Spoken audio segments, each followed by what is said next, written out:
নমস্কার, good evening. আপনারা দেখছেন গ্রাউন্ড রিপোর্ট উইথ ইলমাজ সৈয়দ। আমি ইলমাজ রয়েছি আপনাদের সঙ্গে। দেখুন, এই মুহূর্তে দুটো ইস্যু নিয়ে রাজ্য রাজনীতিতে একেবারে তোলপাড় পড়ে যাচ্ছে। একদিকে সরকারি কর্মচারীদের বকেয়া মহার্ঘ ভাতা কিংবা ডিএ তার 25% দেওয়ার নির্দেশ দিয়েছে সুপ্রিম কোর্ট, এবং তারপর রাজ্য কিভাবে সেই টাকা দেবে তা নিয়ে রীতিমতো জল্পনা শুরু হয়েছে। কারণ একদিকে শোনা যাচ্ছে রাজ্য নাকি কোট আনকোট বলছি দেউলিয়া, এবং এই যে শোনা যাচ্ছে কোট আনকোট দেউলিয়াও, এটা কোথা থেকে শোনা যাচ্ছে জানেন? একেবারে সুপ্রিম কোর্টে গতকাল যে সওয়াল জবাব চলে তারই একটি অংশের এই বক্তব্যটি রয়েছে।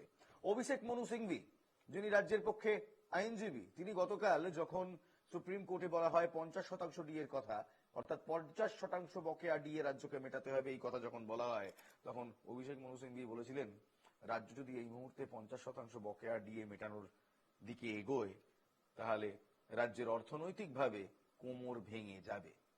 কপাল,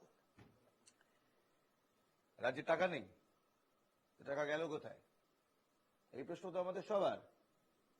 এই যে গত 3-4 বছর ধরে ডিএ দেওয়া হয়নি, সেই বকেয়া টাকাটা গেল কোথায়? মমতা বন্দ্যোপাধ্যায় তো রাজ্য সরকারি কর্মচারীদের কুকুর থেকে শুরু করে গুন্ডা, ডাকাত, দাঙ্গাবাজ কিছু বলতেই আর ছাড়েননি। তবে রাজ্য সরকারি কর্মচারীরা তারাও কিন্তু তাদের মহার্ঘ ভাতা কিংবা ডিএর আন্দোলনে অনড় ছিলেন। রাজ্য সরকারি কর্মচারীদের বকেয়া মহার্ঘ ভাতার 25% দিয়ে দিতে হবে পশ্চিমবঙ্গ সরকারকে, এমন নির্দেশ গতকালই সুপ্রিম কোর্ট দিয়েছে। শুক্রবার বিচারপতি সঞ্জয় খেরল এবং বিচারপতি সন্দীপ মেহতার বেঞ্চ এই নির্দেশ দেয়, এবং তার সঙ্গে এও বলে হাইকোর্টের নির্দেশ যা ছিল তা একই থাকবে, কোনো বদল হবে না। এই নির্দেশ অনুযায়ী যে অর্থের সংস্থান করতে হবে রাজ্য সরকারকেই, সেই অর্থের পরিমাণ কত জানেন? প্রায় 10,000 কোটি টাকার একটু বেশি। সুপ্রিম কোর্টের নির্দেশে মমতা বন্দ্যোপাধ্যায়ের সরকার বড় ধরনের চ্যালেঞ্জের মুখে পড়বে বলে শাসক শিবির এবং রাজ্য প্রশাসনের একাংশ মনে করছে। এই কথা একেবারে বুক ঠুকে আমরা বলতে পারি, কারণ 50% ডিএর কথা যদি আমরা বলি, বকেয়া ডিএর কথা বলি, তাহলে সেটা 20,000 কোটি টাকার একটু বেশি হতো। সেখান থেকে 25% বকেয়া ডিএ যে মুহূর্তে বলা হলো, সেই অঙ্কটা দাঁড়িয়ে যায় 10,000 কোটি টাকার একটু বেশি। রাজ্য সরকারি কর্মচারীরা, রাজ্য প্রশাসন, শাসক শিবির তারা উদ্বিগ্ন, কারণ আগামী বছর বিধানসভার ভোট রয়েছে। তাই সুপ্রিম কোর্টের এই নির্দেশ সম্পর্কে মমতা বন্দ্যোপাধ্যায় জানেন, কিন্তু কিছুই বলছেন না। তৃণমূল কংগ্রেস গতকালও বলেছিলেন জয়প্রকাশ মজুমদার, আমরা কিছু বলবো না, সরকারের জিনিস সরকার বলবে, দল কিছু বলবে না। আজকেও কুণাল ঘোষ একই কথা রিপিট করেছেন। কিন্তু এই বিষয়ে তার সঙ্গে সহকর্মীদের কারো বিশদে আলোচনা হয়েছে বলে কিন্তু খবর নেই। অর্থাৎ মমতা বন্দ্যোপাধ্যায় জানেন, মমতা বন্দ্যোপাধ্যায় এই সম্পর্কে তৃণমূল কংগ্রেসের কিংবা তার ক্যাবিনেটের মন্ত্রীরা কিংবা তার যারা উপদেষ্টা রয়েছেন তাদের সাথে আদৌ কোনো কথোপকথন করেছেন কিনা, আলোচনা করেছেন কিনা, কোনো খবর নেই। এই বিষয়ে দল বা সরকারের তরফে শুক্রবার কেউ মুখ খোলেননি, শনিবারও একই অবস্থা। একটি সূত্র দাবি করছে এই বিষয়ে যা বলার একমাত্র মুখ্যমন্ত্রী মমতা বন্দ্যোপাধ্যায়ই বলবেন। মুখ্যমন্ত্রী মমতা বন্দ্যোপাধ্যায়, চলুন একবার দেখে নিই এর আগে কি কি বলেছিলেন। প্রথম, কুকুরের মতো ঘেউ ঘেউ করে, সারমেও বলেছিলেন রাজ্য সরকারি কর্মচারীদের যখন তারা ডিএ চেয়েছিল। দ্বিতীয়, গুন্ডা বলেছিলেন। তৃতীয়, দাঙ্গাবাজ বলেছিলেন। চতুর্থ, চোর বলেছিলেন, ডাকাত বলেছিলেন। এরা যে জিনিসটা চাইছে সেটা তাদের প্রাপ্য। হ্যাঁ, সাংবিধানিক নয়, ডিএ কারো সাংবিধানিক অধিকার নয়, কালকে সুপ্রিম কোর্টও এটা স্বীকার করেছে, কিন্তু তাদের প্রাপ্য হক, হকের টাকা, আর রাজ্য তার নিজের খেয়াল মাফিক বলবে দেব না। এবার এই যে 25% ডিএ, বকেয়া ডিএ দিতে হবে, যার পরিমাণ প্রায় 10,000 কোটি টাকার একটু বেশি, সেটা রাজ্য দেবে কোথা থেকে? তৃণমূল কংগ্রেসের একাধিক নেতা মন্ত্রীর মতে এখন রাজ্য সরকারি কর্মচারীরা কিংবা রাজ্য সরকারের কাছে দুটি রাস্তা রয়েছে। এক, সুপ্রিম কোর্টের নির্দেশকে চ্যালেঞ্জ করে শীর্ষ আদালতের অন্য বেঞ্চে মামলা করা কিংবা রিভিউতে যাওয়া। দুই, বিভিন্ন জনকল্যাণমূলক প্রকল্প থেকে আর্থিক বরাদ্দ কাটছাট করে মহার্ঘ ভাতার জন্য প্রদেয় অর্থ জোগাড় করা। তার মধ্যে লক্ষ্মীর ভান্ডারের মতো প্রকল্প রয়েছে, যে প্রকল্প আগামী বিধানসভা ভোটের আগে অর্থ বরাদ্দ বৃদ্ধি করার প্রাথমিক ভাবনা চিন্তা শুরু হয়েছিল। অর্থাৎ এবছর 2025-26-এ এই লক্ষ্মীর ভান্ডারে 26,000 কোটি টাকা বরাদ্দ করা হয়েছিল। আগামী বছর, ভোটের বছর, মমতা বন্দ্যোপাধ্যায়ের সরকার সেই 26,000 কোটি টাকার অর্থ বরাদ্দকে আরো বাড়াবার পরিকল্পনায় ছিল, কিন্তু এই ঘোষণার পর সেটা কঠিন হবে। প্রাথমিক ভাবনা চিন্তা অর্থ বরাদ্দ করার দরকার ছিল লক্ষ্মীর ভান্ডারে, এখন কেউ জানে না কি হবে। প্রথমটি অর্থাৎ রিভিউ পিটিশন, নির্দেশকে চ্যালেঞ্জ করা, সেটার সম্ভাবনা অত্যন্ত ক্ষীণ। একান্ত আলোচনায় মেনে নিচ্ছেন নেতা মন্ত্রীরা। দ্বিতীয় পন্থা নিতে হলে কি কি পদক্ষেপ করা হতে পারে তার আভাস দিলেও কোন পথে তা কার্যকর করা হবে, কার্যকর করা যাবে, তার হদিশ এখনো পর্যন্ত তৃণমূল কংগ্রেসের কোন নেতা মন্ত্রীর কাছে নেই, রাজ্য প্রশাসনের মন্ত্রীদের কাছে নেই, আমলাদের কাছে রয়েছে কিনা আমরা জানি না। গতকালকে সুপ্রিম কোর্টে যে সওয়াল জবাব চলে, আসুন একবার সেটা দেখে নিই।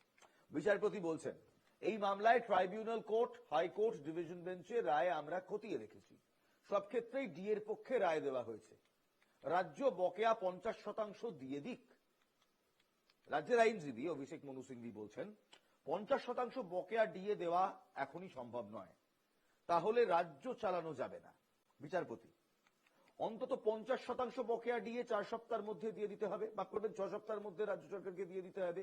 বাকি বকেয়া ডিএ নিয়ে চূড়ান্ত শুনানি হবে আগস্ট মাসে। এর পরিপ্রেক্ষিতে রাজ্যের আইনজীবী বলছেন এখনই বকেয়া 25% দিতে হলে রাজ্যকে প্রায় 10,000 কোটি টাকা খরচ করতে হবে। বিচারপতি বলছে তার মানে কি টাকা দেব না? সেটা হয় না। অর্থাৎ সুপ্রিম কোর্ট খুব সহজভাবে বলে দিয়েছে, দেখুন টাকা দিতে হবে। 20,000 কোটি টাকার কিছু বেশি অর্থ আপনি দিতে পারছেন না, মেনে নিচ্ছি। 10,000 কোটি টাকার বেশি অর্থটা দিতে হবে। আমাদের প্রশ্ন, এই টাকাটা রাজ্য দেবে কোথা থেকে? রাজ্যের ইনকাম কোথায়? রাজ্যের এক্সপেন্ডিচারের আমাদের পুরো একেবারে ছবিটা রয়েছে, রাজ্যের দেনার ছবিটাও আমাদের কাছে স্পষ্ট। কল্যাণমূলক প্রকল্পের মধ্যে সবচেয়ে বেশি বরাদ্দ প্রায় 13% লক্ষ্মীর ভান্ডারে করা হয়েছে, কারণ লক্ষ্মীর ভান্ডার ভোট আনে, ভোট টানে। রাজ্য সরকার ভোট পলিটিক্স করবে নাকি তার কর্মচারীদের, তার আম জনতাদের, তাদের কল্যাণের কথা ভাববে? এক নজরে 2025-26 বাজেটের বরাদ্দগুলো একবার দেখে নিই আসুন। রাজ্যের জিডিপি 20,31,805 কোটি টাকা, যা 2024-25 জিডিপি থেকে 12% বেশি। রাজ্যের খরচের দিকে তাকাই, 3,41,462 কোটি টাকা। 2024-25 সঙ্গে যদি তুলনা করি তাহলে 14% বেড়েছে রাজ্যের খরচ। এছাড়াও ঋণ মেটাতে হবে 47,732 কোটি টাকা। ধার বাদ দিয়ে দিলাম, রাজ্যের আয় আনুমানিক 2,68,284 কোটি টাকা। রাজ্যের ব্যয় ছিল 3,41,000 কোটি টাকার বেশি। রাজ্যের আয় আনুমানিক 2,68,284 কোটি টাকা। 2024-25 সালে থেকে বেশি ছিল, 18% বেশি ছিল। বাজেটে যদি রাজস্বর ঘাটতির দিকে চোখ রাখি তাহলে রাজ্যের জিডিপির 1.7% অর্থাৎ প্রায় 35,315 কোটি টাকা ঘাটতি রয়েছে। 2024-25 সালে 43,262 কোটি টাকা ঘাটতি ছিল। এই আর্থিক ঘাটতি রাজ্যের জিডিপির 3.6% অর্থাৎ প্রায় 73,170 কোটি টাকার কিছুটা বেশি, 78 কোটি টাকা, অ্যাকচুয়ালি 73,178 কোটি টাকা ঘাটতিতে রয়েছে রাজ্য। সহজ কথা বলতে গেলে রাজ্য ঘাটায় চলছে। তার মধ্যে এবার রাজ্য সরকারকে 10,000 কোটি টাকার এক্সট্রা টাকা বার করতে হবে, 25% বকেয়া টাকা দিতে হবে। দেবে কোথা থেকে? একটা জায়গা হয় 26,000 কোটি টাকা লক্ষ্মীর ভান্ডারে দেওয়া আছে, আসবো সেই গ্রাফিক্স গুলো দেখাবো। সামাজিক ক্ষেত্রে ও কৃষিতে ব্যয় বৃদ্ধি করা হয়েছে। রাজ্যে সামাজিক ক্ষেত্রে গত কয়েক বছরে ব্যয় বৃদ্ধি হয়েছে হাজার হাজার কোটি টাকার। 2024-25 সালে যেখানে ব্যয় ছিল 42,776 কোটি টাকা, সেখানে 2025-26 আনুমানিক ব্যয় ধরা হয়েছে প্রায় 47,234 কোটি টাকা, অর্থাৎ প্রায় 5,000 কোটি টাকা এক্সট্রা ব্যয় হবে। 2025-26 উল্লেখযোগ্য হলো লক্ষ্মীর ভান্ডার, যার জন্য বরাদ্দ 26,700 কোটি টাকা। জয় বাংলা প্রকল্পে অন্তর্গত বয়স্ক পেনশন প্রকল্পে 2,102 কোটি টাকা বরাদ্দ। কৃষিতে 2024-25 সালে ব্যয় ছিল 22,225 কোটি টাকা, সেটা কিছুটা বেড়েছে, 23,283 কোটি টাকা হয়েছে 2025-26। এর মধ্যে 2025-26 কৃষক বন্ধু প্রকল্পের জন্য বরাদ্দ হয়েছে মাত্র 5,782 কোটি টাকা। 2025-26 খাদ্য ভর্তুকির জন্য বরাদ্দ হয়েছে 5,715 কোটি টাকা।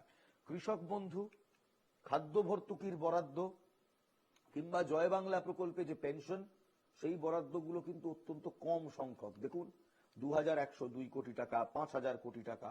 সবচেয়ে বেশি বরাদ্দ 26,700 কোটি টাকা, এটা কিন্তু লক্ষ্মীর ভান্ডারে। লক্ষ্মীর ভান্ডার ভোট স্পিনার। লক্ষ্মীর ভান্ডার মমতা বন্দ্যোপাধ্যায়কে ভোট এনে দেয়। মমতা বন্দ্যোপাধ্যায়ও তাই লক্ষ্মীর ভান্ডারে সবচেয়ে বেশি বরাদ্দ রেখেছে। সমস্ত উন্নয়নমূলক প্রকল্পের মধ্যে প্রায় 14% বরাদ্দ এই লক্ষ্মীর ভান্ডার প্রকল্পে। এখানেই প্রশ্ন, ভোট টানার জন্য লক্ষ্মীর ভান্ডার রয়েছে, কিন্তু ডিএ বকেয়া মেটানোর জন্য 10,000 কোটি টাকা নেই। 26,000 কোটি টাকার বেশি আপনি বরাদ্দ করতে পারছেন শ্রীমতী মমতা বন্দ্যোপাধ্যায়, মাফ করবেন মাননীয়া মমতা বন্দ্যোপাধ্যায়, আপনি বরাদ্দ করতে পারেন লক্ষ্মীর ভান্ডারে ভোট স্পিন করানোর জন্য। আর 10,000 কোটি টাকা দিয়ে, তার অর্ধেক টাকা 10,000 কোটি টাকা দিয়ে আপনি রাজ্য সরকারি কর্মচারীদের বকেয়া ডিএ দিতে পারছেন না। কি অদ্ভুত যুক্তি আপনার। রাজ্য সরকারি কর্মচারীদের ডিএ দিলে ভোট আসবে না, হয়তো আসবে, সিওরিটি নেই। তবে প্রত্যন্ত গ্রামাঞ্চলে চাকরি চুরি থেকে শুরু করে, শাহজাহানের মতো লোকজনকে পোষা থেকে শুরু করে, মুর্শিদাবাদের মতো কাণ্ড ঘটানোর পর ভোট টানতে হলে তৃণমূল কংগ্রেসকে প্রত্যন্ত গ্রামাঞ্চলে মহিলা ভোটারদের হাতে রাখতে হবে। আর এই মহিলা ভোটারদের হাতে রাখার খুব সহজ উপায় লক্ষ্মীর ভান্ডার। দিনের শেষে যদি একজন প্রত্যন্ত গ্রামের মহিলা কয়েকটি হাজার টাকা সরকারের কাছ থেকে কোনো কথা ছাড়া পেয়ে যান, তার সংসার চালাতেও সুবিধে হয় এবং তার নিজের আত্মসম্মান, স্বাভিমান, সেগুলো রক্ষা হয়, তার হাতে টাকা থাকে। সরকার সরাসরি এই পন্থাটা নিয়েছে, আমি মানুষের হাতে টাকা দেব এবং সেই টাকা দেব লক্ষ্মীর ভান্ডার প্রকল্প। তাই লক্ষ্মীর ভান্ডার সরকারের কাছে অনেক বেশি শ্রেয়, কারণ লক্ষ্মীর ভান্ডার দিয়ে মমতা বন্দ্যোপাধ্যায় এনশিওর করে দেন মহিলা ভোটাররা তারা তাদের ভোট সরাসরি তার সরকারকেই দেবে, তৃণমূল কংগ্রেসকেই দেবে এবং হাউস হোল্ড কন্ট্রোল করবে। মাসের শেষে কোনো কথা ছাড়া প্রত্যন্ত গ্রাম, শহর, শহরতলির মহিলারা হাতে যদি 2,000-3,000 টাকা পান, যদিও আমরা এতটা বৃদ্ধি এখনো করিনি, কিন্তু সেদিকেও চোখ রাখছে সরকার, তাহলে বোঝাই যাচ্ছে ভোট মেকানিজমে এর একটা বড় প্রভাব পড়ে। কোনো কাজ ছাড়া হাতে টাকা চলে আসছে। কিন্তু যারা কাজ করছে, সারা বছর কাজ করছে, সরকারি কর্মচারীরা, তাদের জন্য এই সরকারের কাছে 10,000 টাকা নেই, 10,000 কোটি টাকা নেই। এবং শুধু তাই নয়, তাদের জন্য এই সরকারের কাছে কিছু চয়েসেস্ট অফ স্ল্যাংস রয়েছে। কুকুরের মতো ঘেউ ঘেউ করবেন না, চোর, ডাকাত, দাঙ্গাবাদ, এই সমস্ত কিছু মমতা বন্দ্যোপাধ্যায় তার রাজ্য সরকারের কর্মচারীদের বলতে পারেন। কিন্তু 26,000 কোটি টাকা কেন লক্ষ্মীর ভান্ডারে বছরের পর বছর বরাদ্দ হবে? এবং তারপর তো রয়েছে পুজো আসছে, পুজোয় ক্লাবে ক্লাবে 1 লক্ষ টাকা করে অনুদান, সেগুলোও রয়েছে। সেগুলো কেন তিনি দিচ্ছেন তার কোনো জবাব নেই। এই সরকার, এই মমতা বন্দ্যোপাধ্যায়ের সরকার অনুদানের সরকার, অনুদানে চলে। কিন্তু যদি এবার আমরা একটু পরিকাঠামোগত উন্নয়নের দিকে চোখ রাখবো, দেখবো নেই। সরকারের আয় ঘাটতিতে, ব্যয় বছরে বছরে লাভ দিয়ে বাড়ছে। লক্ষ্মীর ভান্ডারের মতো প্রকল্পতে সবচেয়ে বেশি বরাদ্দ হচ্ছে। কেন বরাদ্দ হচ্ছে? কারণ সেটা ভোট দেয়।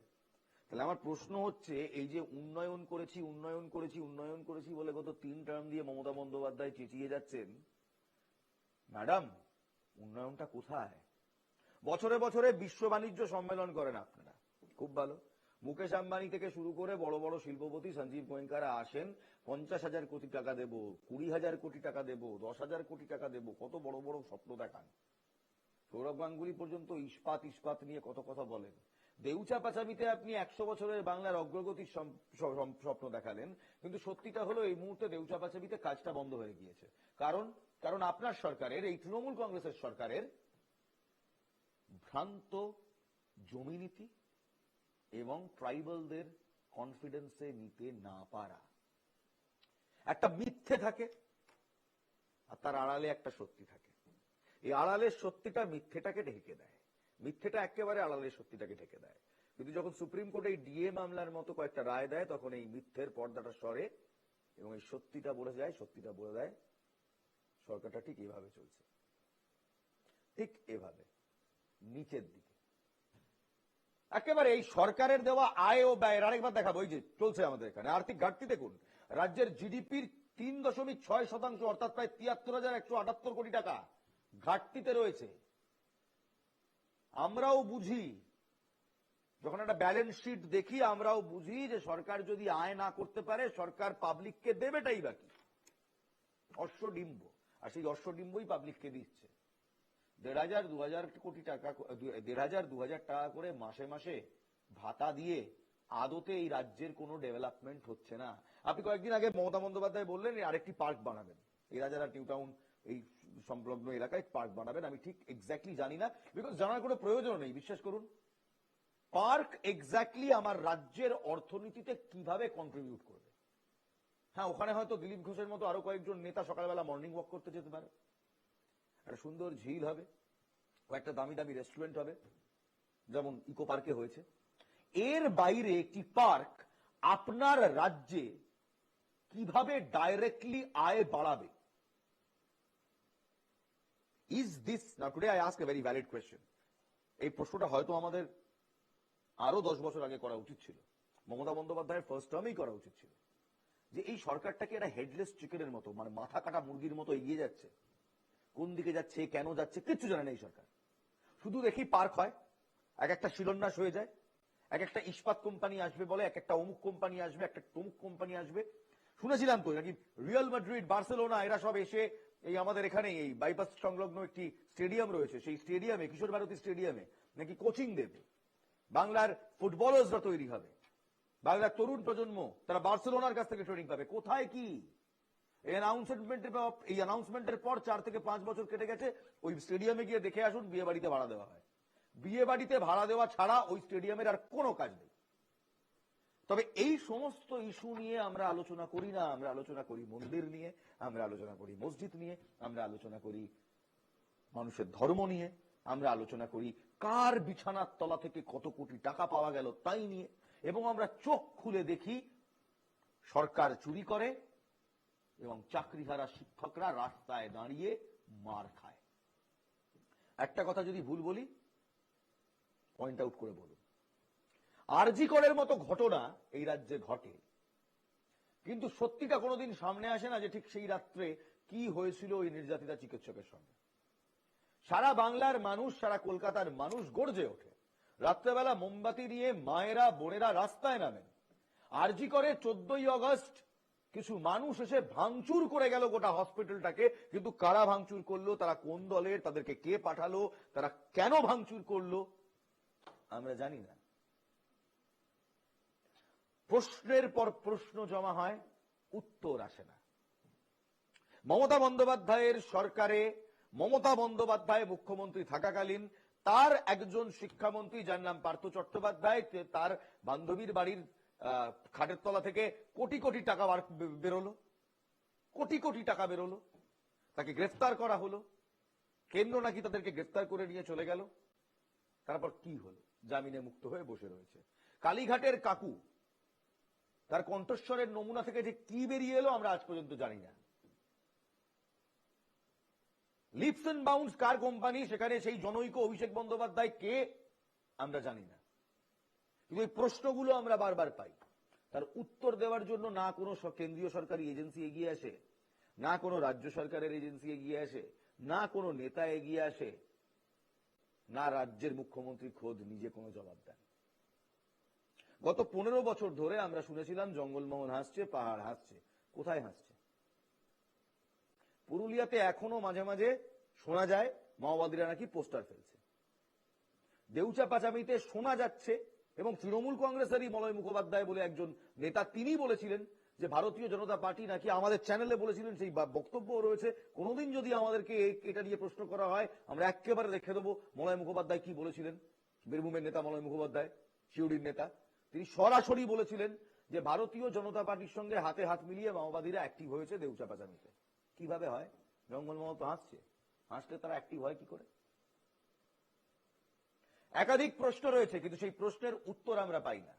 যেমন আমরা এখনো উত্তর পেলাম না এই 25% বকেয়া ডিএ অর্থাৎ 10,000 কোটি টাকার কিছু বেশি কিভাবে রাজ্য সরকার 6 সপ্তাহের মধ্যে রাজ্য সরকারি কর্মচারীদের দেবেন। কোথায় কাটবেন করবেন, কোথা থেকে টাকা কমাবেন? লক্ষ্মীর ভান্ডার বন্ধ করে দেবেন, নাকি অন্য কোনো প্রকল্প বন্ধ করবেন, নাকি এবছর পুজোয় ক্লাবে ক্লাবে অনুদান দেওয়া হবে না? কি করবেন জানি না, কিন্তু করতে হবে এটা আমরা জানি। একটা সরকার চলছে যে সরকারের কাছ থেকে কোনো উত্তর আমরা পাই না। কেন বলছি জানেন উত্তর পাই না? কারণ যে দল সরকার চালাচ্ছে, যে দল বারবার একেবারে ফ্রন্ট লাইনে এসে সরকারকে ডিফেন্ড করে, সেই দলকে যখন আজকে প্রশ্ন করা হয়েছে ডিএর টাকা দেবেন কোথা থেকে, কি বলতে জানেন?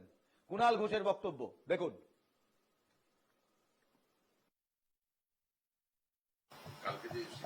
ডিএ নিয়ে কোনো মন্তব্য করছি না, কারণ এটা সরকার, সুপ্রিম কোর্টে সরকারি আইনজীবীরা যা যা বক্তব্য রাখার তো জানিয়েছেন। এরপরে অর্ডারের চূড়ান্ত কপি পেয়ে রাজ্য সরকার যেটা বিবেচনা করবেন এবং নিশ্চিতভাবে তখন তারা তাদের যদি কোনো বক্তব্য রাখার জানাবেন। এই নিয়ে পার্টির তরফে কোনো মন্তব্য করছি না। মানে হঠাৎ করে কখন যে তৃণমূল আর সরকার আলাদা হয়ে যায় কেউ জানে না। ভালো কিছু হলে তখন তৃণমূল কংগ্রেসের এই কুণাল ঘোষ বসে ক্ষীর খাবেন, আর যখন ডিএর মতো এত গুরুত্বপূর্ণ একটা বিষয় নিয়ে তাকে প্রশ্ন করা হয় তখন বলে সরকার ভাবছে, সরকার দেখছে, আমরা কিছু বলবো না। দলটা তো আপনাদের, সরকারটা তো আপনাদের দল চালায়, আপনারা বলবেন না কেন? বলবেন না নাকি বলতে পারছেন না? অর্থমন্ত্রী চন্দ্রিমা ভট্টাচার্য এখনো পর্যন্ত একটা স্টেটমেন্ট দিলেন না, তার তো দেওয়ার কথা। মুখ্যমন্ত্রী মমতা বন্দ্যোপাধ্যায় এই রায় বেরিয়ে গেছে, তার 48 ঘন্টা হতে চললো, কিচ্ছু বলেন। তবে হ্যাঁ, তিনি বলেছিলেন এর আগে, তিনি রাজ্য সরকারি কর্মচারীদের কুকুর বলেছিলেন।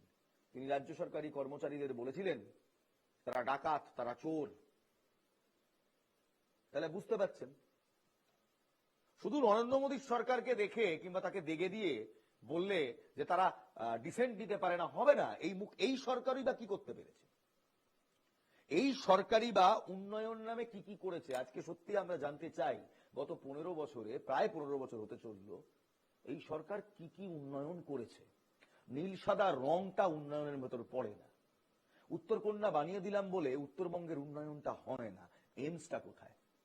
উত্তরবঙ্গে একটা এইমস নেই। এইমসটা কোথায়? দীর্ঘদিন ধরে এই এইমস এর দাবি ছিল, সেই এইমসটা কবে হবে? দীপা দাস মুন্সী এবং মমতা বন্দ্যোপাধ্যায়ের ইগল লড়াইয়ের জন্য এইমসটা হয়নি, কারণ যদ্দূর আমরা জানি উত্তর দিনাজপুরে তো এইমস এর জমি পর্যন্ত দেখা হয়েছে। তারপরও all India institute of medical sciences কেন উত্তরবঙ্গে হলো না? চা বাগানের জন্য এই সরকার কি করেছে? কয়েকদিন আগে পর্যন্ত খবর এসেছিল না খেতে পেয়ে চা বাগানে লোক মরেছে। কি করেছে? এই রাজ্যে ধুঁকতে থাকা জুট শিল্প কিংবা জুট ইন্ডাস্ট্রি পরপর বন্ধ হয়। একজন এমপি ছিলেন যিনি প্রথমে কংগ্রেসে ছিলেন, তারপর তৃণমূলে ছিলেন এবং এখন আবার বিজেপিতে। Congress, Trinamool, BJP, back to Trinamool, back to BJP. Arjun Singh national jute commission অনেক কিছু দেখিয়েছিলেন, কিন্তু এই রাজ্য সরকার বন্ধ হয়ে যাওয়া জুট মিলগুলোর জন্য কি করেছে? জুট ইন্ডাস্ট্রিকে রিভাইভ করার জন্য কি করেছে?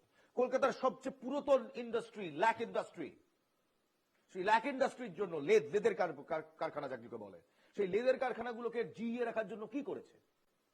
বিশ্ব বাংলা স্টোর হয়েছে, সেই স্টোরে আমজনতা হাত দিতে পারে না, কিন্তু সেই বিশ্ব বাংলা স্টোরের আড়ালে আর কি হয়েছে জানি না। স্বনির্ভর গোষ্ঠী হয়েছে শুনেছি, কিন্তু স্বনির্ভর গোষ্ঠীর জিনিসপত্র কোথায় যায়? বাংলার লোকাল প্রডিউস, তুলাইপাঞ্জি চাল থেকে শুরু করে বিভিন্ন রকম চিত্রকলা, ভাস্কর্য, শাড়ি, বুনুনি, মুর্শিদাবাদের জরির কাজ, এগুলো বাইরে এক্সপোর্ট করা শুরু করেছি আমরা? আদৌ করেছি? ট্যুরিজম যদি বলি, সেই ট্যুরিজমকে প্রমোট করার জন্য শাহরুখ খানকে ব্র্যান্ড অ্যাম্বাসাডর করে কয়েক বছর আগে আমরা সামনে রেখে দিয়েছিলাম। Great, fantastic. তারপর কি হলো? কটা মানুষ বাংলায় বেড়াতে আসেন? ফুটফল কত? কোথায় যায়? We don't know. ট্যুরিজম থেকে আমরা কত টাকা আয় করতে পারি বছরে জানি না। পুরুলিয়া থেকে শুরু করে, মালদা থেকে শুরু করে, বিষ্ণুপুর, বাঁকুড়া, মেদিনীপুর, হিস্টোরিক্যাল আর্কাইভস রয়েছে, ইতিহাসের আঁতুড় ঘর এই বাংলা। সেটাকে সহজভাবে, ভালোভাবে প্রকাশ করা হয়েছে, সামনে আনা হয়েছে। মালদার আমসত্ত্ব, সেগুলো নিয়ে বিদেশে এক্সপোর্ট করা কিংবা সেগুলো নিয়ে অন্যত্র এক্সপোর্ট করার, সেগুলো নিয়ে বড় করে ভাবনা চিন্তা করার কিছু হয়েছে? ল্যাংচা হাব বলে একটি বই হয়েছিল শক্তিগড়ে, সেই ল্যাংচা হাবে গিয়ে দেখে আসুন, কেউ যায়নি, চলেই না। এগুলো উন্নয়ন? কয়েকদিন আগে দেখলাম একটি পান্থশালা, মেদিনীপুরের কাছে একটি পান্থশালা, সেই পান্থশালায় একটি নামী ব্র্যান্ড তারা দোকান চালাচ্ছে। আচ্ছা বলুন তো, মেদিনীপুরের মতো একটি জায়গা যেখানে প্রত্যন্ত গ্রামাঞ্চল থেকে মানুষ বাস ধরতে আসে, সেই পান্থশালায় একটি নামী ব্র্যান্ড যার মিনিমাম প্রোডাক্টের দাম 200 থেকে 300 টাকা, তারা এসে খাবে? তৃণমূল কংগ্রেসের নেতাদের সম্পত্তির বৃদ্ধি হয়েছে, স্করপিও গাড়ি হয়েছে, কার কার বলছি না, কুণাল ঘোষের কথা বলছি না, অনেক নেতার হয়েছে। তাদের বান্ধবীদের বাড়ির খাটের নিচ থেকে কাঁড়ি কাঁড়ি টাকা উদ্ধারের দৃশ্য আমরা দেখেছি। কিন্তু আম জনতা কি পেয়েছে গত 15 বছরে? প্রত্যন্ত গ্রামের না খেতে পেয়ে থাকা সেই বাচ্চাটা কি পেয়েছে? বামেদের সময় আমলাসোল হয়েছিল, সেই আমলাসোল এখন কতটা উন্নতি করলো? বারবার 35 বছরে থাকা বামেদের ভূত দেখলে হবে না, এই সরকারকে বলতে হবে গত 7 বছরের বিজিবিএস এর পর কটা লগ্নি এসছে। টাটা বলে একটা কোম্পানি আসছিল, মেরে তাড়িয়ে দিলেন, বেশ তাড়িয়ে দিলেন, জমি নিয়ে না হারে সমস্যা করছিল। সিঙ্গুরের পড়ে থাকা সেই জমি এখন কোন খাতে ব্যবহার হচ্ছে? সিঙ্গুরের সমিতে কোন শিল্প আসবে? কতটা চাষ হচ্ছে? কৃষকদের দুরবস্থা কেন? আলুর হিমঘর নিয়ে যে প্রবলেম, সেই প্রবলেম কি মিটেছে? কালোবাজারি কিভাবে বন্ধ করলেন? কৃষক টাকা পায় না, টাকা পায় মিডলম্যান ফোড়েরা, তাদেরকে কিভাবে আটকাচ্ছেন? ল্যান্ড ব্যাংক যে তৈরি করেছিলেন, সেই ল্যান্ড ব্যাংকের দিকে কে আশা প্রকাশ করেছে? কোন ইন্ডাস্ট্রিটা এসছে? কোন হেভি ইন্ডাস্ট্রিটা এসছে? হেভি ইন্ডাস্ট্রি না আসলে এই রাজ্য উন্নতি করবে না, এটা আমিও জানি, আপনিও জানেন, সরকারও জানে। তারপরও দিনের পর দিন শুধু ভাতা, ভান্ডার আর শ্রী দিয়ে রাজ্যের অর্থনৈতিক হাল ফেরানো যায় না। যেমন ধরুন বিকাশ ভবন, এই বিকাশ ভবনে অভিনব প্রতিবাদ করেছেন আজকে চাকরিহারারা। পড়ুয়াদের নিয়ে এসে ক্লাস করালেন পথেই, একদম পথে বসে ক্লাস চলছে। করুণাময়ী থেকে মিছিল করে খুঁড়া আসেন, বিকাশ ভবন চত্বরে পৌঁছন এবং মিছিল করেন। শিক্ষকদের পাশে দাঁড়িয়ে তারা ক্লাসও করেন। শিক্ষকদের চাকরি ফেরানোর দাবিতে স্লোগানও দেন, ছাত্রছাত্রীরা স্লোগানও দিলেন। দেখাবো, সেই ছবি দেখাবো।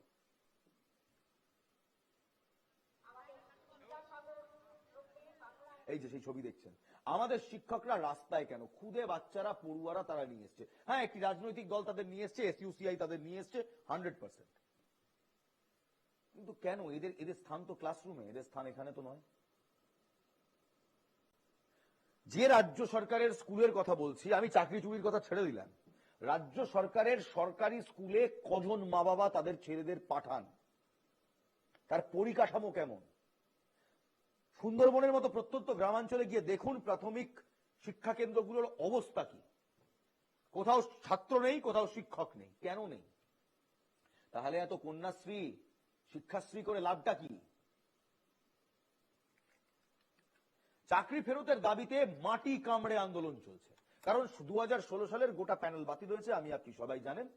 এবং 2016 সালের এই প্যানেল বাতিল হওয়ার পর প্রায়, সেই সময় ছিল 26,000, পরে যোগ্যদের সংখ্যাটা প্রায় 17,000-এর কাছাকাছি এসছে। তারা এই মুহূর্তে রাস্তায় আন্দোলন করছেন। এই বলে মমতা বন্দ্যোপাধ্যায় 2 মিনিটের জন্য আমাদের সঙ্গে এসে কথা বলুন, আমরা আবার পরীক্ষা দেব না, আবার পরীক্ষা দেব না। এই কথাটা বলা যেমন ছাত্রছাত্রীরা তারা এই জায়গায় নেই, মমতা বন্দ্যোপাধ্যায় ওটা সলভ করতে পারেন না, কারণ এই নির্দেশ সুপ্রিম কোর্টের।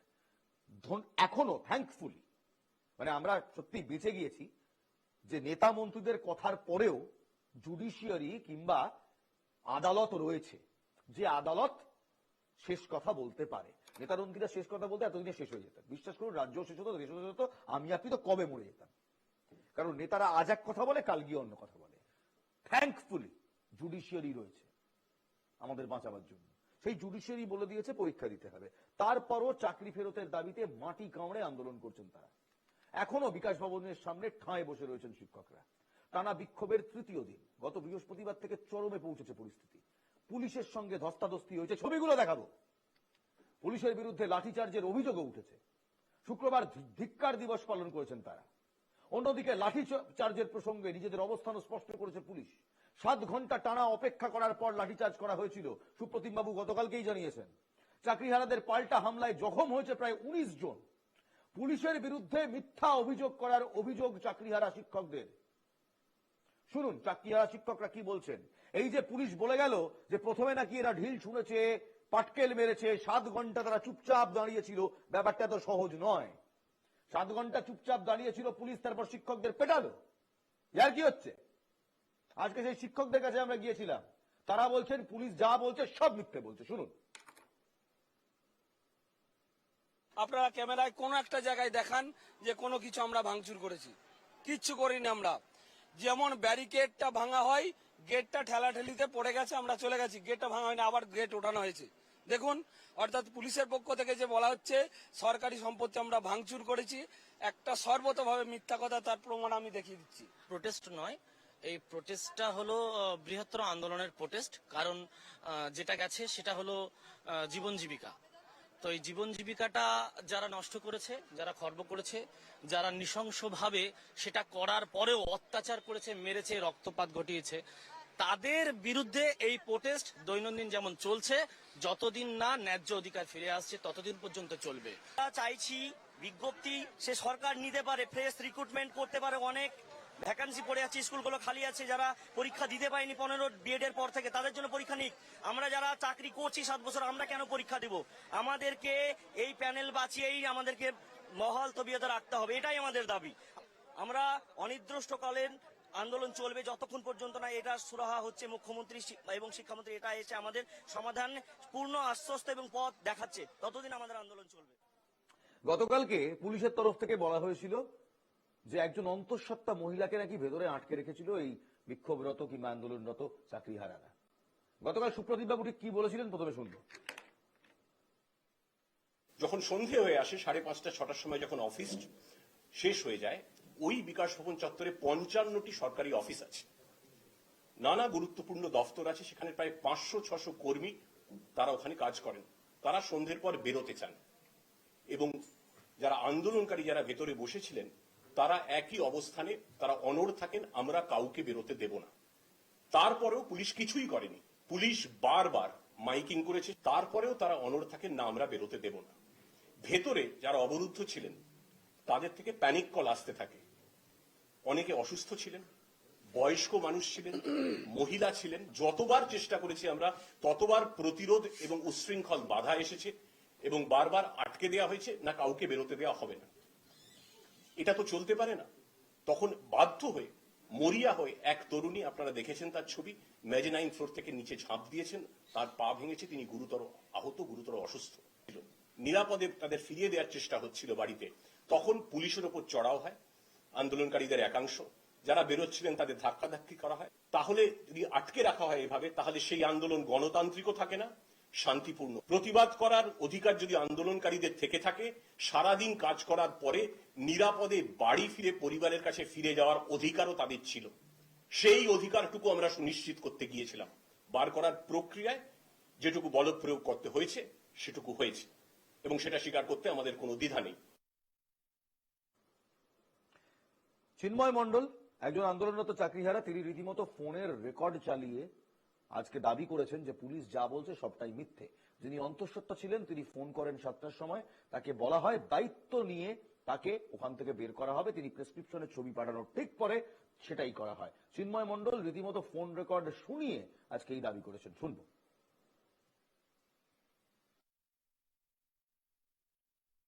যিনি অন্তঃসত্ত্বা ছিলেন তার কোন এক দিদি আমাকে ফোন করেন ঠিক 7টার সময় এবং বলেন যে এরকম একজন আটকে আছেন, 6 মান্থস প্রেগনেন্ট। আমি সঙ্গে সঙ্গে তাকে বলি যে ঠিক আছে, কোনো অসুবিধা নেই, আপনি নিচে আসতে বলুন, আমি দায়িত্ব নিয়ে তাকে এখান থেকে যাওয়ার ব্যবস্থা করে দেব।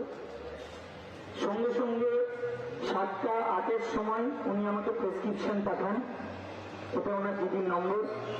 প্রেসক্রিপশনগুলো পাঠান, আমি এই প্রেসক্রিপশন দেখার পরে ওনার নাম্বার দেন, ফোন নাম্বার দেন, ছবি দিতে বলি, ফোন নাম্বারটাও পাঠান আর ছবিটাও দিতে বলি, যে যেতে হতে চলে যেতে পারে, আমি ছবিটা দিই, ফোন নাম্বারটা দিই। কন্ট্যাক্ট করি, কন্ট্যাক্ট করার পর আমার কাছে কল যাচ্ছে, তাই আমি শোনাতে পারি আপনারা যদি মনে করেন। বলছি আমি তো নিচে দাঁড়িয়ে আছি, আপনি আসুন। আমি তো নিচে নেমে আবার উপরে উঠে এলাম, ওই গেটের ওই যে ঝামেলা দেখে। আপনাকে তো মেন গেটে দেখতে বলিনি। আর পিছনে গেছে? হ্যাঁ, বিকাশ ভবনের 3 নম্বর গেট, পেছনের গেটে, সাউথ গেটে। ও পিছনের গেট? হ্যাঁ, বিকাশ ভবনের পেছনের গেট, যেটা 3 নম্বর বড় গেটের দিকে। আচ্ছা আচ্ছা, হ্যাঁ হ্যাঁ। আচ্ছা, আপনাদের এসে তো জ্বালা দিয়ে রেখেছেন, তাহলে আমি ফোন করছি আপনাকে। হ্যাঁ, যথাসাধ্য চেষ্টা করেছি, তারপরেও যদি এরকম মিথ্যা কথা বলা হয় টিচারদের নামে, এটা বরদাস্ত করা যাবে না। দেখুন, চুরি করেছে সরকার, কারণ সেই সময় পার্থ চট্টোপাধ্যায় রীতিমতো শিক্ষামন্ত্রী ছিলেন। চুরি করেছে সরকার, চাকরি গিয়েছে জনতার, বিক্ষোভ করছে জনতা, সরকারের পুলিশ পেটাচ্ছে আম জনতাকে। চুরি যদি করে সরকার, মার খাওয়াও তো উচিত সরকারের, সাজা তো পাওয়া উচিত সরকারের। তা শাস্তি কেন আম জনতা পাচ্ছে, কেন এই শিক্ষকরা পাচ্ছে? এরা কোনো রাজনৈতিক দলের নয়। হয়তো এদের মধ্যে কিছু রাজনৈতিক কর্মীরা রয়েছেন, হয়তো এর মধ্যে তৃণমূল পন্থী লোকজন রয়েছেন, কিছু বিজেপি পন্থী লোকজন রয়েছেন, কিছু কংগ্রেস পন্থী লোকজন রয়েছেন, কিছু বামপন্থী লোকজন রয়েছেন। এটাই স্বাভাবিক। আমাদের দেশ কিংবা বাংলা কখনো বলে না যে বাংলায় থাকতে হলে সবাইকে তৃণমূল করতে হবে এবং ভারতে থাকতে হলে সবাইকে বিজেপি করতে হবে। যেদিন তৃণমূল কংগ্রেস এই কথা বলবে, টেনে চেয়ার থেকে নামিয়ে দেবো এবং সিম্পলি একই জিনিস করবো বিজেপির সঙ্গে যদি এই কথা বলবে। একাধিক পার্টি থাকবে এবং তাদের সমর্থকরাও থাকবে, এটাই ডেমোক্রেসি। এটা নর্থ কোরিয়া নয়, এটা হিটলারের জার্মানি নয়। এটা মমতা বন্দ্যোপাধ্যায়কেও বুঝতে হবে, নরেন্দ্র মোদীকেও বুঝতে হবে। সেখানে যেহেতু শিক্ষকদের মধ্যে কিছু কিছু লোক হয়তো বিজেপির সমর্থক, কেউ বামপন্থী, কেউ হয়তো কংগ্রেসের সমর্থক, তাদের গুন্ডা কিংবা রাজনৈতিকভাবে মোটিভেটেড বলা যায় না। এদের প্রথম পরিচয় এরা শিক্ষক, দ্বিতীয় পরিচয় এরা সরকারি কর্মচারী, সরকারি শিক্ষক, তৃতীয় পরিচয় এরা বাংলার বাসিন্দা এবং চতুর্থ এবং সবচেয়ে ইম্পর্টেন্ট পরিচয় এরা আম জনতা, দ্য কমন পিপল। আর আমরা গণতন্ত্রে বাস করি, রাজতন্ত্রে নয়। মমতা বন্দ্যোপাধ্যায় এই রাজ্যের মুখ্যমন্ত্রী, কারণ তাকে জনগণ বানিয়েছেন। নরেন্দ্র মোদী এই দেশের প্রধানমন্ত্রী, কারণ জনগণ বানিয়েছেন। কেউ রাজা হয়ে যাননি। It is the people's will, we the people, that's the preamble. সেখানে আম জনতার উপর লাঠি চার্জ করা যায় না, and this is the second time. এটা দ্বিতীয়বার হলো। প্রথমে শিক্ষকের পেটে লাঠি মারলেন, তারপর শিক্ষকদের রাস্তায় ফেলে লাঠি দিয়ে মারলেন। এমনকি বিধানসভার স্পিকার, অধ্যক্ষ, যিনি তৃণমূল কংগ্রেসের, বিমান বন্দ্যোপাধ্যায়, তিনিও বলছেন পুলিশের আরো সংবেদনশীল হওয়া উচিত ছিল। শুনুন।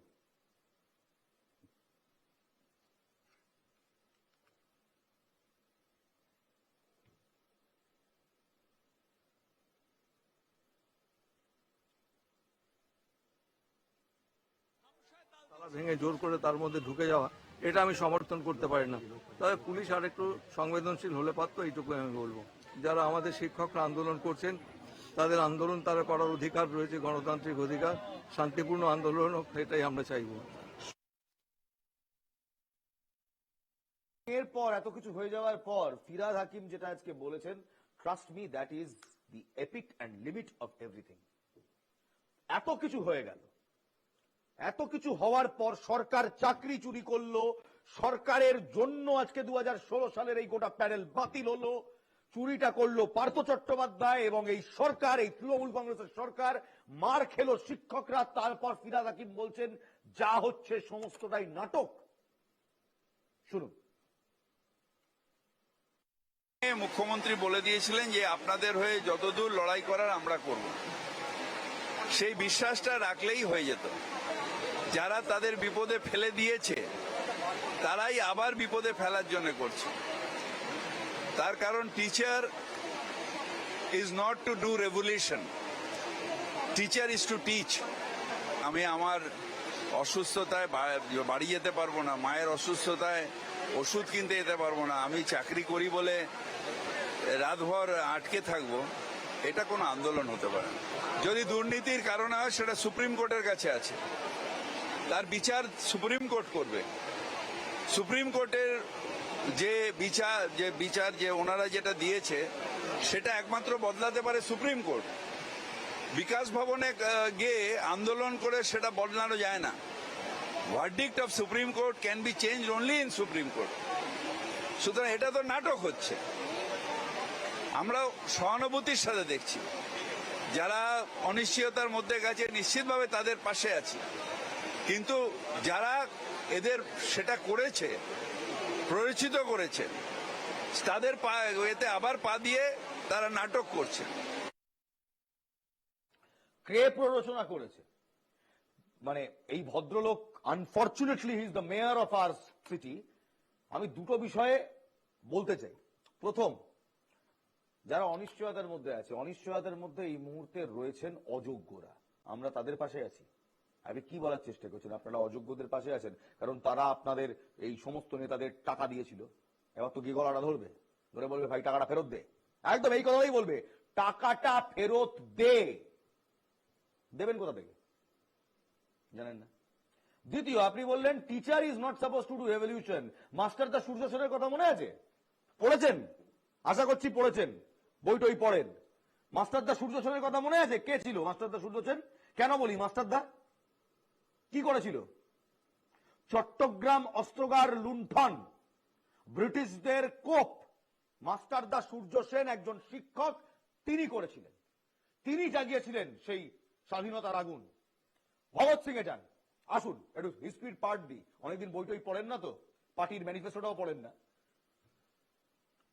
ভগৎ সিং যখন কলেজে পড়েন, HRSA, Hindustan Republican socialist army, এই HRSA তে তাকে জয়েন করিয়েছিল তারই এক শিক্ষক, তার কলেজের এক প্রফেসর।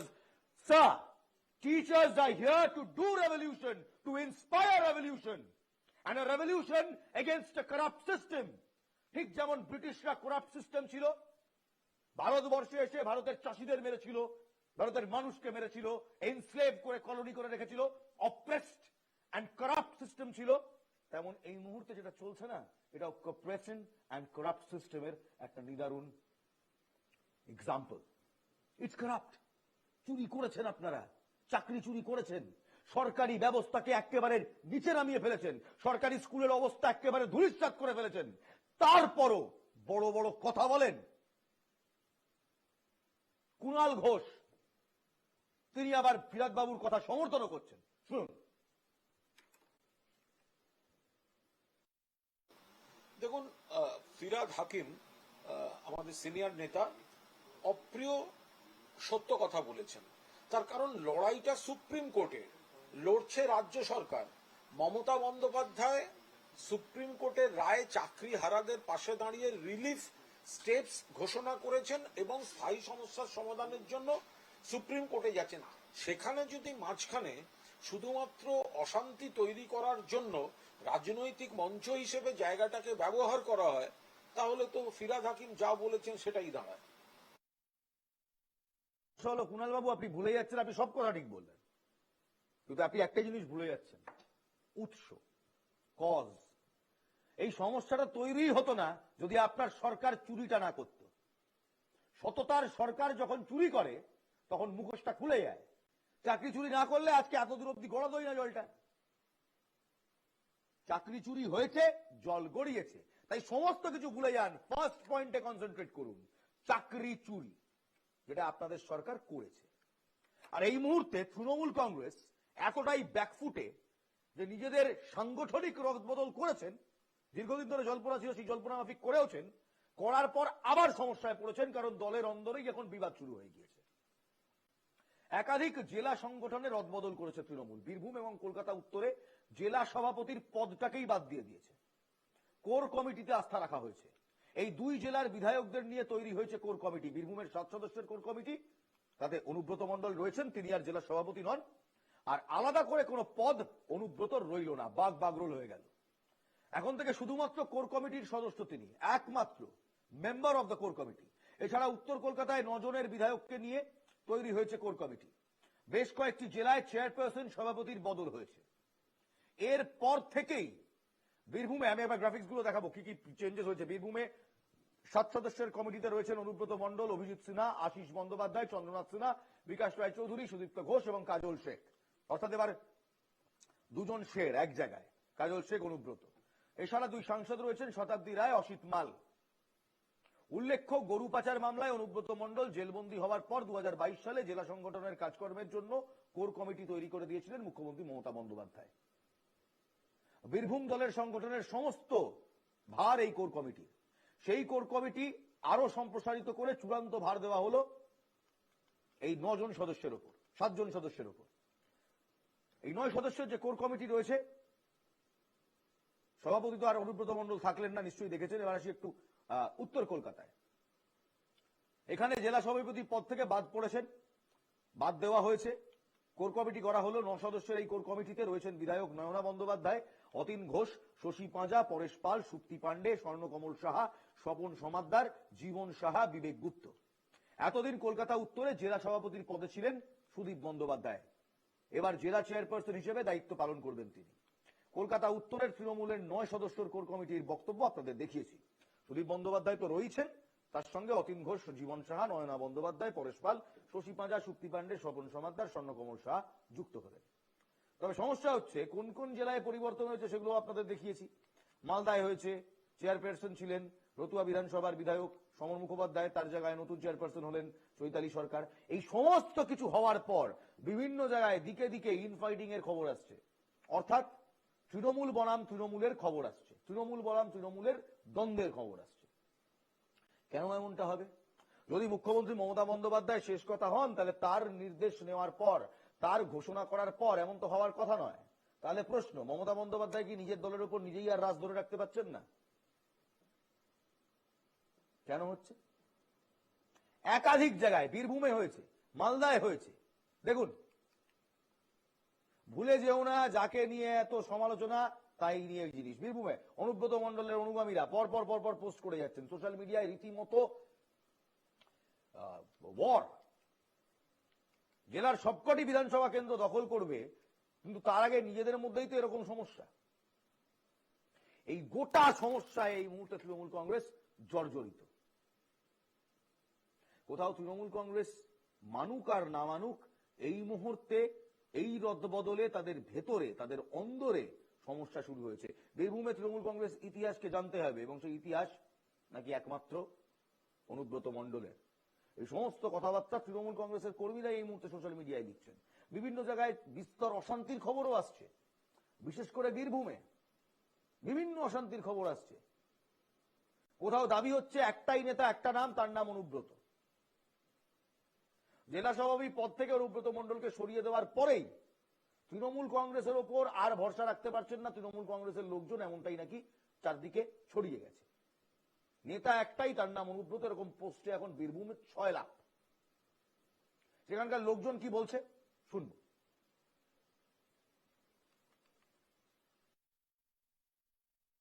দেখুন, আমাদের জননেত্রী মমতা বন্দ্যোপাধ্যায় বারংবার বলেছেন বীরভূম জেলার কোর কমিটি শেষ কথা বলবেন।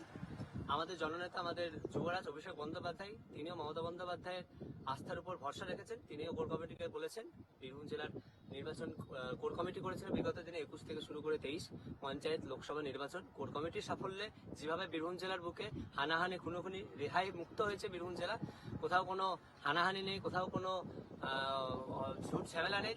তাই মমতা বন্দ্যোপাধ্যায় কোথাও হয়তো মনে করছেন কোর কমিটি হয়তো শ্রেষ্ঠ, কারণ কোর কমিটির নেতৃত্বে কিন্তু লোকসভা নির্বাচনে বিগত দিনে যে ভোট হয়েছিল, তৃণমূল কংগ্রেস যে লিড পেয়েছিল তার থেকে বিশাল মার্জিনে, ডবল মার্জিনে।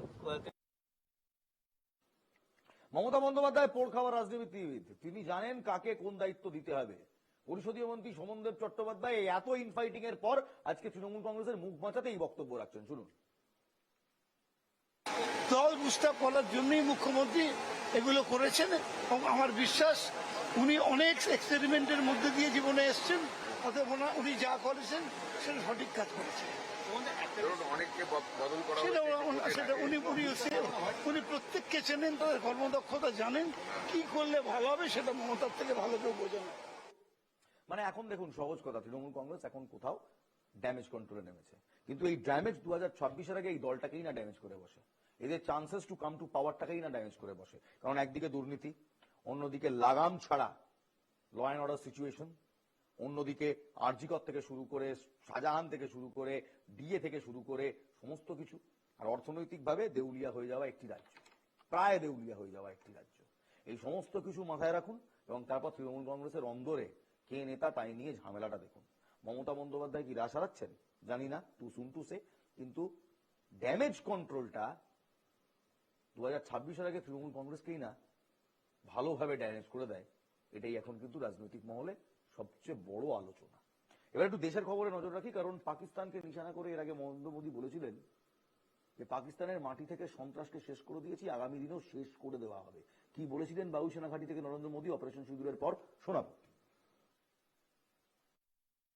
जिस पाकिस्तानी सेना के भरोसे ये आतंकी बैठे थे, भारत की सेना, भारत की एयरफोर्स और भारत की नेवी ने उस पाकिस्तानी सेना को भी धूल चटा दी है।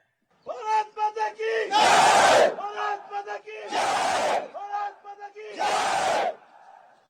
आपने पाकिस्तानी फौज को भी बता दिया है, पाकिस्तान में ऐसा कोई ठिकाना नहीं है जहां बैठकर आतंकवादी चैन की सांस ले सके। हम घर में घुसकर मारेंगे और बचने का एक मौका तक नहीं देंगे।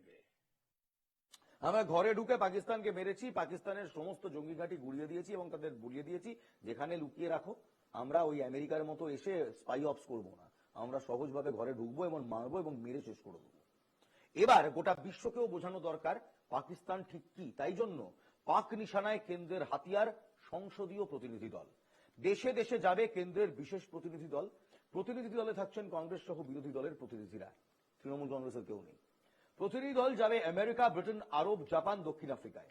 দলে রয়েছেন শশী থারুর, রবিশঙ্কর প্রসাদ, বিজয়ন্ত পান্ডা, সঞ্জয় ঝা। দলে রয়েছেন কানিমোজি, সুপ্রিয়া সুলে, শ্রীকান্ত শিন্ডে। দলে থাকবেন প্রায় 40 জন সাংসদ। দলে নেই তৃণমূলের একটিও প্রতিনিধি। সূত্র মারফত খবর, সুদীপ বন্দ্যোপাধ্যায়কে বলা হয়েছিল, প্রস্তাবিত করা হয়েছিল, কিন্তু সেটা মঞ্জুর হয়নি। আমাদের প্রশ্ন, মহুয়া মৈত্র কেন নয়? শশী থারুরকে কেন রাখা হয়েছে? কারণ এককালে তিনি ইউএন সামলেছেন, বিদেশে গিয়ে কার সাথে কিভাবে কথা বলতে হবে তিনি জানেন। সুদীপ বন্দ্যোপাধ্যায়ের পক্ষে হাত জোড় করে বলছি, it's not possible, it's out of his domain. কিন্তু মহুয়া মৈত্র পারতেন। মহুয়া মৈত্র যিনি Indian monetary fund, international fund, world ব্যাংকের মতো সংস্থায় যিনি কাজ করে এসেছেন, নোটেড ইকোনমিস্ট, তিনি পারতেন। তার নাম সাজেস্টই করেন তৃণমূল কংগ্রেস। তাই তৃণমূল কংগ্রেসের একজনও নেই যারা এই সময় ভারতের হয়ে বিভিন্ন জায়গায় যাবে। অবশ্য তৃণমূল কংগ্রেস বলতেই পারে যে 2026-এর রাজনীতির কথা মাথায় রেখে বিজেপি এটা করেছে। আন্তর্জাতিক মঞ্চে পাকিস্তানের মুখোশ খুলবে ভারত, আর আন্তর্জাতিক মঞ্চে পাকিস্তানকে কোণঠাসা করা, সন্ত্রাসবাদের বিরুদ্ধে ভারতের অবস্থান তুলে ধরা, অপারেশন সিঁদুরের প্রয়োজনীয়তা ও উদ্দেশ্য জানানো, পাক জঙ্গি ঘাঁটি নির্মূলে ভারতের সাফল্য তুলে ধরা, এই সমস্ত কাজ করবে এই প্রতিনিধি দল। 7 সংসদ বাছাই করা হয়েছে। এই 7 জন সংসদ তারা নেতৃত্ব দেবেন। কানিমোজি রয়েছেন ডিএমকের, শশী থারুর রয়েছেন কংগ্রেসের, শিবসেনার সাংসদ শ্রীকান্ত একনাথ শিন্ডে তিনি রয়েছেন। এরপর অপারেশন সিঁদুরে পাকিস্তানের চোখের সর্ষে ফুল, তা সত্ত্বেও থেমে নেই মিথ্যাচার। বিশ্বজুড়ে ভারতের বিরুদ্ধে মিথ্যা প্রচার করে চলেছে শাহবাজ শরীফের সরকার। জঙ্গিবাদে মদত দেওয়া, পাকিস্তানের সেনা অহংকার ধুলোয় মিশিয়ে দিয়েছে ভারতীয় সেনা, জানিয়েছিল প্রধানমন্ত্রী। সেই বার্তা গোটা বিশ্বে ছড়িয়ে দিতে বিশ্বের বিভিন্ন দেশে যাবে সর্বদলীয় প্রতিনিধি দল। এক্সপোস্ট করে বলেছেন কিরণ রিজিজু। সেই এক্সপোস্ট আপনাদের দেখাচ্ছি আমরা এই মুহূর্তে। 7 জন যে প্রতিনিধি দলের নেতৃত্ব দেবেন তারা কারা কারা দেখুন। 1 শশী থারুর, কংগ্রেস সাংসদ, রবিশঙ্কর প্রসাদ, বিজেপি সাংসদ, সঞ্জয় কুমার ঝা, জেডিইউ সাংসদ, সুপ্রিয়া সোলে, এনসিপি, শরদ পাওয়ার ফ্যাকশন সাংসদ, বিজয়ন্ত পান্ডে, বিজেপি সাংসদ, কানিমোজি, ডিএমকে সাংসদ এবং শ্রীকান্ত একনাথ শিন্ডে, শিবসেনার সাংসদ। আমেরিকাতে যাবে ইউরোপে যাবে, আফ্রিকা সহ বিভিন্ন মহাদেশে যাবে এই প্রতিনিধি দল। তৃণমূল সাংসদ সুদীপ বন্দ্যোপাধ্যায়কে প্রতিনিধি দলে থাকার জন্য অনুরোধ করা হয়েছিল, তিনি স্বাস্থ্যের কারণে প্রতিনিধি দলে থাকবেন না বলে জানিয়ে দিয়েছেন। বুঝতে পারছেন? আর কিছু বলবেন? আর কিছু শুনতে চান? আরে ভারতের সাকসেস স্টোরি সারা বিশ্বের কাছে তুলে ধরা হবে, সেখানে উনি বললেন আমার তো শরীর খারাপ। ভারতের জওয়ানরা না বর্ডারে এই অজুহাতটা দিতে পারে না, মানে শরীর খারাপ হলেও, আমি বলছি না আপনার শরীর খারাপ নয়, নিশ্চয়ই আপনার শরীর খারাপ, তারা এই কথাটা বলতে পারে না। আপনি নেতা তো, আপনি বলতে পারেন। দিস ওয়াজ নিডেড, এটা দরকার ছিল। পাকিস্তানের মুখোশ খোলার জন্য সুদীপ বাবু আপনার থাকার দরকার ছিল। আপনি এই যে রইলেন না, আপনি যত সহজে বলে দিলেন আমার শরীর খারাপ, আমাদের বর্ডারে দাঁড়িয়ে থাকা সেনা এত সহজে বলতে পারে না তাদের শরীরটা খারাপ হলেও যে শরীর খারাপ, আজকে লড়বো না, পোস্টপোন করে দিই না, কিংবা আজকে আমি লড়াই করবো না। বলেনি অপারেশন সিঁদুরে। তারা তাদের কাজ করেছে, এবার আপনাদের দায়িত্ব ছিল, নেতাদের দায়িত্ব ছিল ডিপ্লোম্যাটিক লেভেলে, ফরেন অ্যাফেয়ার্স লেভেলে এটাকে এগিয়ে নিয়ে যাওয়া। আপনি হয়তো নেতৃত্ব দিতেন, কারণ শশী থারুর তিনিও নেতৃত্ব দিচ্ছেন। শশী থারুর মনে আছে, অক্সফোর্ডের মাটিতে দাঁড়িয়ে ব্রিটেনকে ধূলিসাৎ করে দিয়েছিল, বলেছিল 300 বছরে ব্রিটেন যেভাবে ভারতকে লুট করেছে, তারপর ব্রিটেনের হাত জোর করে ক্ষমা চাওয়া উচিত। আপনিও হয়তো একটি দলকে নেতৃত্ব দিতে পারতেন। This was your time, this was your role to play, and you shaved out. shame on you. BJP সাংসদ রবিশঙ্কর প্রসাদের নেতৃত্বে প্রতিনিধি দলে যারা থাকবেন, সেই প্রতিনিধি দল যাবে সৌদি আরব, কুয়েত, বাহরিন, আলজেরিয়াতে। শশী থারুরের নেতৃত্বে যে প্রতিনিধি দল থাকবে সেটা যাবে আমেরিকায়। জেডিইউ সাংসদ সঞ্জয় কুমার ঝার নেতৃত্বে প্রতিনিধি দলে যাবে, যে দল থাকবে তারা যাবে জাপান, সিঙ্গাপুর, দক্ষিণ কোরিয়া, মালয়েশিয়া ও ইন্দোনেশিয়ায়। এনসিপি সাংসদ সুপ্রিয়া সুরের নেতৃত্বে প্রতিনিধি দল যাবে ওমান, কেনিয়া, দক্ষিণ আফ্রিকা, মিশর। এবং বিজেপি সাংসদ বিজয়ন্ত জয় পান্ডার নেতৃত্বে প্রতিনিধি দল যাবে Britain, France, Belgium, Germany, Italy ও ডেনমার্কে।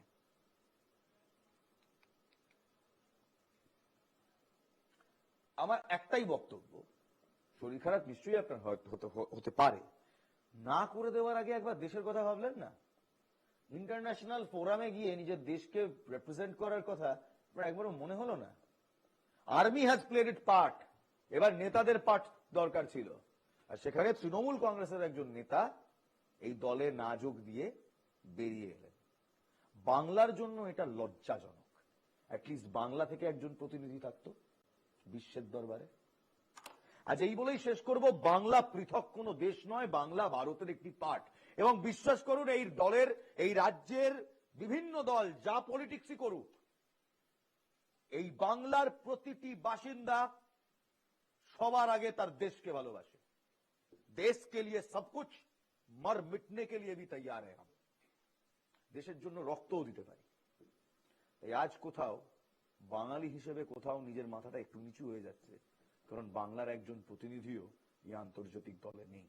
থাকা দরকার ছিল, কারণ এই বাংলা নেতাজি সুভাষচন্দ্রের বাংলা। এই বাংলা সেই বাংলা যারা ব্রিটিশদের এখান থেকে তাড়িয়েছিল, সবচেয়ে বেশি বিপ্লবী ছিল এই বাংলা থেকে। এই ইতিহাসটা এই আঞ্চলিক রাজনীতিতে এখন হারিয়ে যাচ্ছে, হারাতে দেবেন না। ভালো থাকবেন, ভালো রাখবেন। জয় হিন্দ।